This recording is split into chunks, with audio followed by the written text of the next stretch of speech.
नमस्कार, मैं शाहीन खान और आप देख रहे हैं विकासशील भारत। संसद चल रहा है और पिछले 4 दिन से मणिपुर की घटना पर हंगामा हो रहा है। विपक्ष चाहता है कि देश के प्रधानमंत्री मोदी जी मणिपुर की घटना पर जवाब दें, संवेदनशील बातचीत करें, लेकिन प्रधानमंत्री मोदी जी लगातार चर्चा से भाग रहे हैं और इसको लेकर के ही विपक्ष जो संसद से सड़क तक शोर मचा रहा है कि मोदी जी आप जवाब दो। आप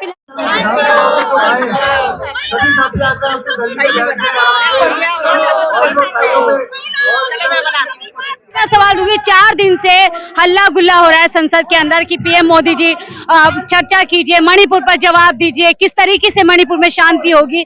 उसके विपरीत पीएम मोदी जो जवाब नहीं देते। आज विपक्ष पर बड़ा हमला किया है कि विपक्ष दिशाहीन है और इंडिया नाम लेकर को भी जो आपका मोर्चा बना है उस पर लिया है। और दूसरी तरफ ये बयान आना कि ऐसी तो 100 घटनाएं देश के अंदर हो रही है, उस पर आप क्या कहते हैं? मणिपुर के भाजपा की इस नफरत की आग में इस टाइम पूरा भारत सुलझ रहा है। भाजपा ने पूरे देश का नाम पूरे विश्व के अंदर शर्मसार करके रख दिया है। ये हमारे लिए, हमारे देश के लिए बड़े ही शर्म की बात है। आज 82 दिन से मणिपुर जल रहा है। मणिपुर के बारे में हमारे पीएम जी की कोई स्टेटमेंट नहीं है और मोदी जी वहां भी वही खेल खेल रहे हैं जो 2002 में उन्होंने गुजरात में खेला था। वहां के मुख्यमंत्री जो बीरेन सिंह हैं, अल्पसंख्यक और बहुसंख्यक के बीच में लड़ाई करा के आगे के लिए अपनी जड़ मजबूत करना चाह रहे हैं। वहां पर जो मैतेई हैं वो बहुसंख्यक हैं, 56% उनकी संख्या है और जो कुकी है, वोटों के लिए राजनीति हो रही है पूरी तरीके से। ये सारी वोटों की राजनीति है। अगर ये वोटों की राजनीति नहीं होती तो अभी तक जो इतने दिन से मणिपुर जल रहा है, हमारे प्रधानमंत्री जी का, गृह मंत्री जी का कोई बयान नहीं, मणिपुर के लिए उन्होंने कोई स्टैंड नहीं लिया, कोई एक्शन नहीं लिया। इससे ज्यादा शर्म की बात हमारे मुझे पीड़ा हो रही है, क्रोध आ रहा है और मैं इस आरोपियों के खिलाफ सख्त से सख्त कार्रवाई करूं। ये पीड़ा 80 दिन के बाद जागी है उनकी। इससे पहले पीड़ा कहाँ थी उनकी? ये जानकारी नहीं थी ना, तमाम देश के लोगों ने जब पता चला तभी उनको पता चला। ये ऐसा हो सकता है कि बगल, ये सब गलत बात है, ऐसा नहीं होता। मणिपुर हमारे देश का हिस्सा है, कोई मणिपुर हमारे देश से बाहर नहीं है।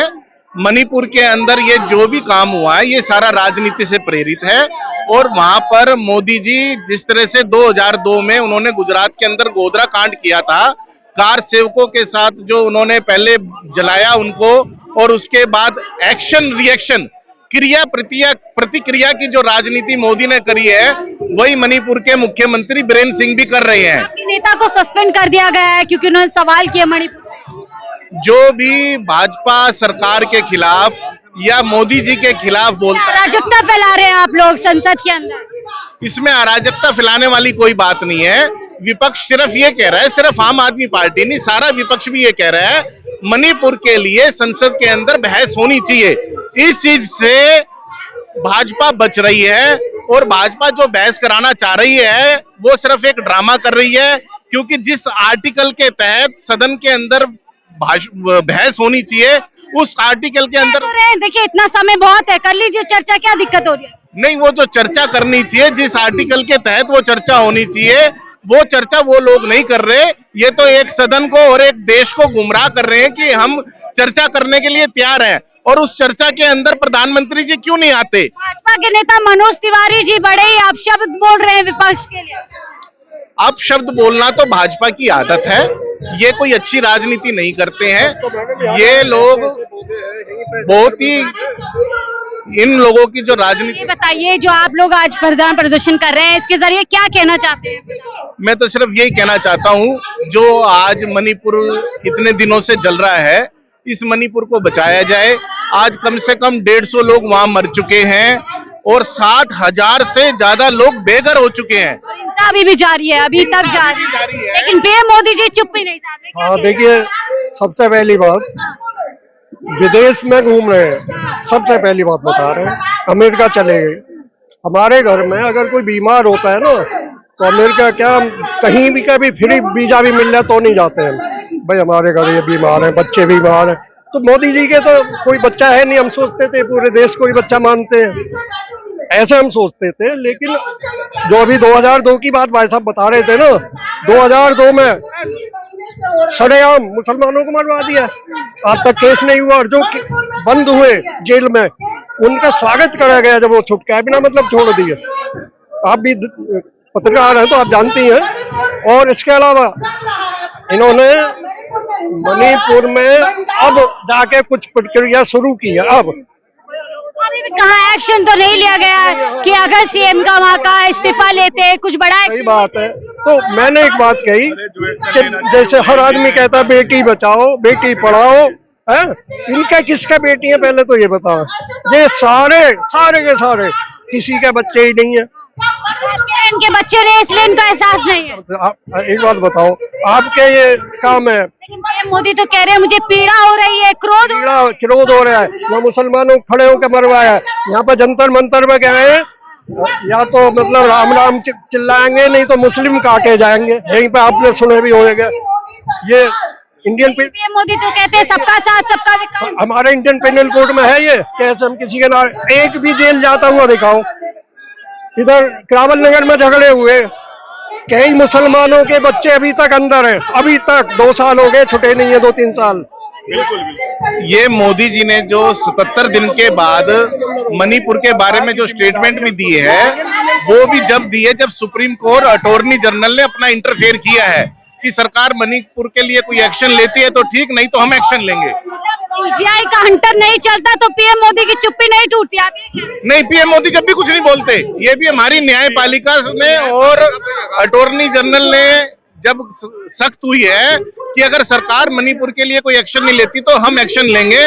और उसके बाद भी जो हमारे आदरणीय प्रधानमंत्री जी ने जो 2 शब्द कहे हैं, उसके अंदर भी उन्होंने राजनीति से प्रेरित होकर कहे हैं। उन्होंने मणिपुर को राजस्थान और छत्तीसगढ़ से राजनीति बोला। पूछिए क्या पूछिए। आप किस तरीके से इस पूरी का एक नौजवान है, आप युवा है, कैसे इस घटना को देखते हैं? घटना होती है, पूरा 80 दिन का समय उसमें हो गया है। एक बड़े एक्शन की उम्मीद पूरे देश को थी, लेकिन अभी तक उस पर एक्शन तो दूर है, चर्चा नहीं हुई। हमारी केंद्र सरकार से और अमित शाह जी से, नरेंद्र मोदी जी से एक ही मांग है। देश में अगर किसी एक क्रिकेटर को उंगली में चोट लगती है तो प्रधानमंत्री जी फोन कर लेते हैं, परंतु 80 दिन से एक हमारे देश का राज्य मणिपुर चल रहा है, वहां पे जाने का ना मीटिंग करने का, मतलब एक कॉल की तो छोड़िए। मुझे लगता है प्रधानमंत्री जी जब बयान दिया मजबूरी में आके, विपक्ष 77 दिन बाद मोदी जी ने बयान दिया तो विपक्ष पे राजनीति करने लगे। मतलब प्रधानमंत्री जी इतनी ऊंची राजनीति पर उतर आए हैं कि उन्हें हर जगह विपक्ष मतलब अपने काम से भाग रहे। कह रहे विपक्ष दिशाहीन है, आज कह गए।